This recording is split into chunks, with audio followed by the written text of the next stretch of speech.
botës ishin gati të përhapnin një Në Qendrën Kulturore të Fëmijëve Kujtim Alia ka nisur sot faza e dytë e aktivitetit Fjale Artistike, i cili këtë vit shënon edicionin e 28. Risia e këtij viti është përfshirja e grupeve me pjesë dramatizimi, një formë që u jep fëmijëve mundësi të shfaqin jo vetëm talentin individual, por edhe aftësinë për të punuar së bashku. Për herë të parë, jurisë profesioniste i bashkohet edhe një juri fëmijësh, duke i dhënë aktivitetit një tjetër këndvështrim. Sot fillojmë konkursin e fjalës artistike me pjesëmarrjen e nxënësve të shkollave nëntëvjeçare që përfshin Bashkia e Shkodër. Sigurisht që pritshmëritë si gjithmonë në këtë aktivitet janë të larta. Ju siç e shihni, edhe interesi i fëmijëve është po ashtu i lartë.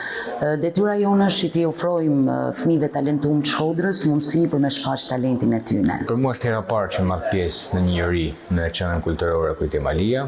Është një privilegj i madh sigurisht që të vlerësosh një brez të ri të talentuar, por që besoj dhe mendoj që do të zjarrim atë çka është më e mira. Është një peshë e madhe për Misupe, sepse me po tamam unë edhe fëmijët nuk kene një diferencë shumë të madhe, sepse unë edhe jam e re, por mendoj se fryma e re në juri bjen diçka më të bukur, bjen një risi më të këndshme dhe janë edhe vendime që ndoshta merren më mirë, ndoshta. Aktiviteti Fjale Artistike do të vazhdojë deri më 18 nëntor, ku juria profesioniste dhe juria fëmijëve do të vlerësojnë çdo performancë. Në përfundim do të shpallen fituesit e këtij edicioni, ndërsa organizatorët nënvizojnë se synimi kryesor mbetet nxitja e talentit dhe puna në grup tek brezi i ri.